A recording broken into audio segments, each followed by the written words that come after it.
Okay, now I don't want to alarm anybody in this room, but it's just come to my attention that the person to your right is a liar. Also, the person to your left is a liar. Also, the person sitting in your very seats is a liar. We're all liars. What I'm going to do today is I'm going to show you what the research says about why we're all liars, how you can become a lie spotter, and why you might want to go the extra mile and go from lie spotting to truth-seeking, and ultimately to trust building. Now, speaking of trust, ever since I wrote this book, Lie Spotting, no one wants to meet me in person anymore. No. They say, it's okay, we'll email you. I can't even get a coffee date at Starbucks. My husband's like, honey, deception. Maybe you could have focused on cooking. How about French cooking? So before we get started, what I'm going to do is I'm going to clarify my goal for you, which is not to teach a game of gotcha. Lie spotters aren't those nitpicky kids, those kids in the back of the room that are shouting, gotcha, gotcha, your eyebrow twitched, you flared your nostril, I watched that TV show, lie to me, I know you're lying. No.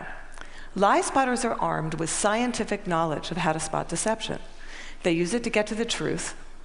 And they do what mature leaders do every day. They have difficult conversations with difficult people, sometimes during very difficult times. And they start up that path by accepting a core proposition. And that proposition is the following: lying is a cooperative act. Think about it. A lie has no power whatsoever by its mere utterance. Its power emerges when someone else agrees to believe the lie. So I know it may sound like tough love, but look, if at some point you got lied to, it's because you agreed to get lied to. Truth number one about lying. Lying's a cooperative act. Now, not all lies are harmful. Sometimes we're willing participants in deception for the sake of social dignity, maybe to keep a secret that should be kept secret.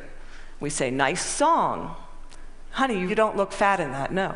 Or we say, favorite of the digerati. You know, I just fished that email out of my spam folder. I'm so sorry. But there are times when we are unwilling participants in deception, and that can have dramatic costs for us. Last year saw $997 billion in corporate fraud alone in the United States. That's an eyelash under $1 trillion. That's 7% of revenues. Deception can cost billions. Think Enron, Madoff, the mortgage crisis, or in the case of double agents and traitors like Robert Hansen or Aldrich Ames, lies can betray our country. They can compromise our security.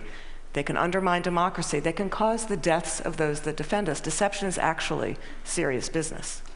This con man, Henry Oberlander, he was such an effective con man, British authorities say he could have undermined the entire banking system of the Western world. And you can't find this guy on Google. You can't find him anywhere. He was interviewed once, and he said the following. He said, look, I've got one rule. And this was Henry's rule. He said, look, everyone is willing to give you something. They're ready to give you something for whatever it is they're hungry for. And that's the crux of it. If you don't want to be deceived, you have to know, what is it that you're hungry for? And we all kind of hate to admit it.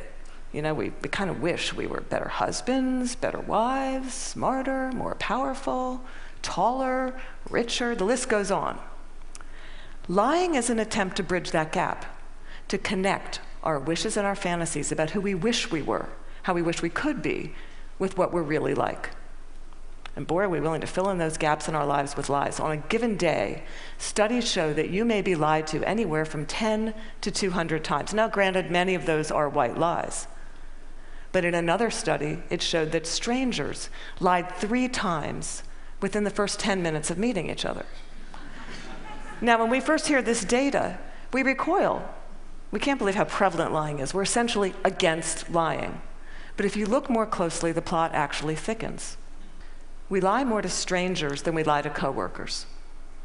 Extroverts lie more than introverts. Men lie 8 times more about themselves than they do other people. Women lie more to protect other people. If you're in an average married couple, you're going to lie to your spouse in 1 out of every 10 interactions. Now, you may think that's bad. If you're unmarried, that number drops to 3. Lying's complex. It's woven into the fabric of our daily and our business lives. We're deeply ambivalent about the truth. We parse it out on an as-needed basis, sometimes for very, very good reasons, and other times just because we don't understand the gaps in our lives. That's truth number 2 about lying. We're against lying, but we're covertly for it in ways that our society has sanctioned for centuries and centuries and centuries. It's as old as breathing. It's part of our culture. It's part of our history. Think Dante, Shakespeare, the Bible, news of the world. Lying has evolutionary value to us as a species. Researchers have long known that the more intelligent the species, the larger the neocortex, the more likely it is to be deceptive. Now, you might remember Coco. Does anybody here remember Coco the gorilla, who was taught sign language? Coco was taught to communicate via sign language. Here's Coco with her kitten. It's her cute little fluffy pet kitten. Coco once blamed her pet kitten for ripping a sink out of the wall. We're hardwired to become leaders of the pack. It starts really, really early. How early? Well, babies will fake a cry, pause, wait to see who's coming, and then go right back to crying. 1-year-olds learn concealment. 2-year-olds bluff. 5-year-olds lie outright. They manipulate via flattery. 9-year-olds, masters of the cover-up. By the time you enter college, you're going to lie to your mom in 1 out of every 5 interactions. By the time we enter this work world, and we're breadwinners, we enter a world that is just cluttered with spam, fake digital friends, partisan media, ingenious identity thieves, world-class Ponzi schemers, a deception epidemic. In short, what one author calls a post-truth society. It's been very confusing for a long time now. What do? Well, there's steps we can take to navigate our way through the morass. Trained lie spotters get to the truth 90% of the time. The rest of us, we're only 54% accurate. Why is it so easy to learn? Well, they're good liars and they're bad liars. They're no real original liars. We all make the same mistakes. We all use the same techniques. So what I'm going to do is I'm going to show you 2 patterns of deception, and then we're going to look at the hot spots and see if we can find them ourselves. We're going to start with speech. I want you to listen to me. I'm going to say this again. I did not have sexual relations with that woman, Miss Lewinsky.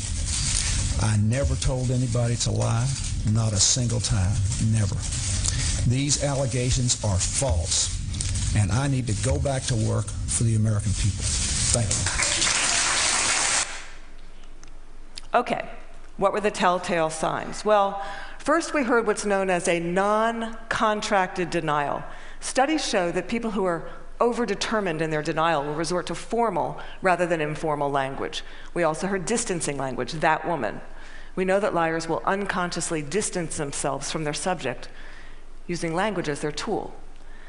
Now, if Bill Clinton had said, well, they tell you the truth, or Richard Nixon's favorite, in all candor, he would have been a dead giveaway for any lie spotter that knows that qualifying language, as it's called, qualifying language like that, further discredits the subject. Now, if he had repeated the question in its entirety, or if he had peppered his account with a little too much detail, and we're all really glad he didn't do that, he would have further discredited himself. Freud had it right. Freud said, look, there's much more to it than speech. No mortal can keep a secret. If his lips are silent, he chatters with his fingertips, and we all do it. No matter how powerful you are, we all chatter with our fingertips. I'm going to show you Dominique Strauss-Kahn with Obama, who's chattering with his fingertips. Now, this brings us to our next pattern, which is body language. With body language, here's what you got to do. You really got to just throw your assumptions out the door. Let the science temper your knowledge a little bit, because we think liars fidget all the time. Well, guess what? They're known to freeze their upper bodies when they're lying. We think liars won't look in the eyes. Well, guess what? They look you in the eyes a little too much just to compensate for that myth. We think warmth and smiles convey honesty, sincerity, but a trained lie spotter can spot a fake smile a mile away. Can you all spot the fake smile here? You can consciously contract the muscles in your cheeks. But the real smile's in the eyes. The crow's feet of the eyes, they cannot be consciously contracted, especially if you overdid the Botox. Don't overdo the Botox. Nobody will think you're honest. Now we're going to look at the hot spots. Can you tell what's happening in a conversation? Can you start to find the hot spots to see the discrepancies between someone's words and someone's actions? Now, I know it seems really obvious, but when you're having a conversation with someone that you suspect of deception, attitude is by far the most overlooked but telling of indicators. An honest person is going to be cooperative. They're going to show they're on your side. They're going to be enthusiastic. They're going to be willing and helpful in getting you to the truth. They're going to be willing to brainstorm, name suspects, provide details. They're going to say, hey, maybe it was those guys in payroll that forged those checks. They're going to be infuriated if they sense they're wrongly accused throughout the entire course of the interview, not just in flashes. They'll be infuriated throughout the entire course of the interview. And if you ask someone honest, what should happen to whoever did forge those checks? An honest person is much more likely to recommend strict rather than lenient punishment. Now, let's say you're having that exact same conversation with someone deceptive. That person may be withdrawn, look down, lower their voice, pause, be kind of herky-jerky. Ask a deceptive person to tell their story. They're going to pepper it with way too much detail in all kinds of irrelevant places. And then they're going to tell their story in strict chronological order. And what a trained interrogator does is they come in, and in very subtle ways, over the course of several hours, they will ask that person to tell their story backwards.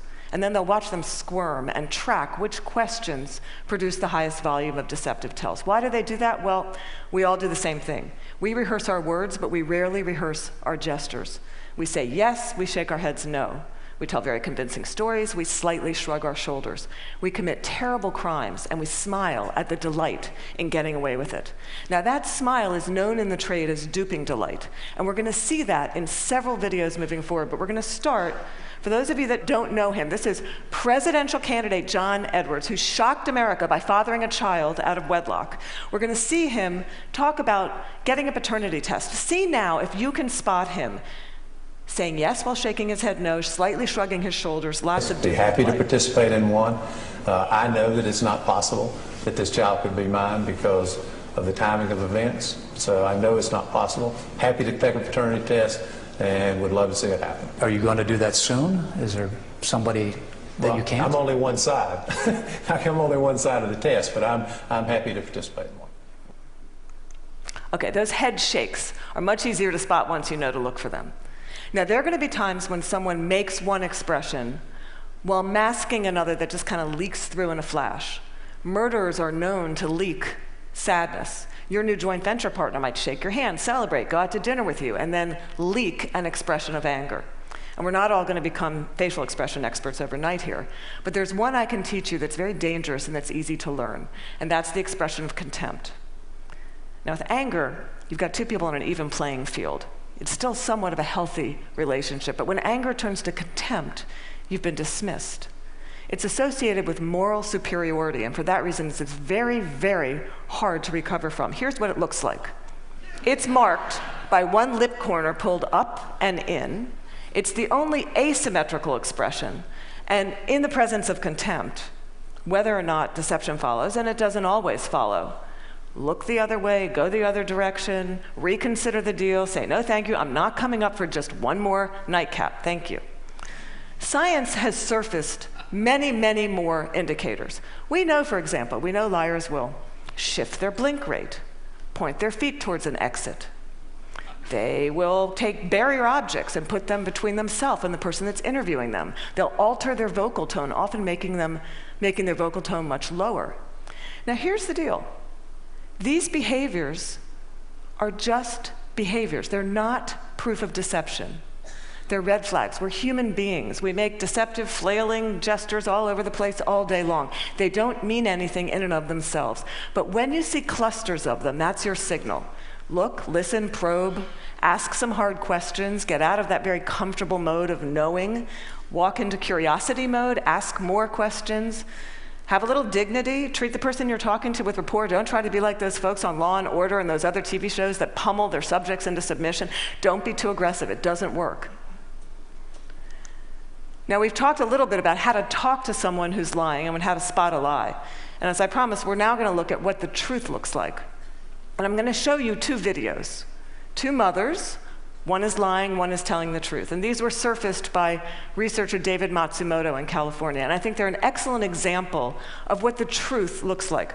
This mother, Diane Downs, shot her kids at close range, drove them to the hospital while they bled all over the car, claimed a scraggy-haired stranger did it. And you'll see when you see the video, she can't even pretend to be an agonizing mother. What you want to look for here is an incredible discrepancy between horrific events that she describes and her very, very cool demeanor. And if you look closely, you'll see duping delight throughout this video. But at night, when I close my eyes, I can see Christy reaching her hand out to me while I'm driving, and the blood just keep coming out of her mouth. And that, maybe it'll fade too with time, but I don't think so.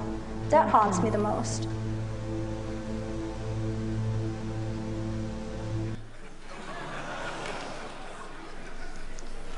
Now I'm going to show you a video of an actual grieving mother, Erin Runyon, confronting her daughter's murderer and torturer in court. Here you're going to see no false emotion, just the authentic expression of a mother's agony. I wrote this statement on the 3rd anniversary of the night you took my baby. And you hurt her, and you crushed her, you terrified her, until her heart stopped. And she fought, and I know she fought you. I know she looked at you with those amazing brown eyes, and you still wanted to kill her. And I don't understand it, and I never will. Okay, there's no doubting the veracity of those emotions.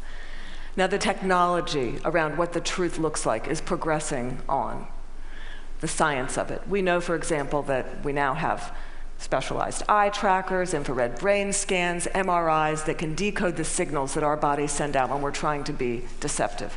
And these technologies are going to be marketed to all of us as panaceas for deceit. And they will prove incredibly useful someday.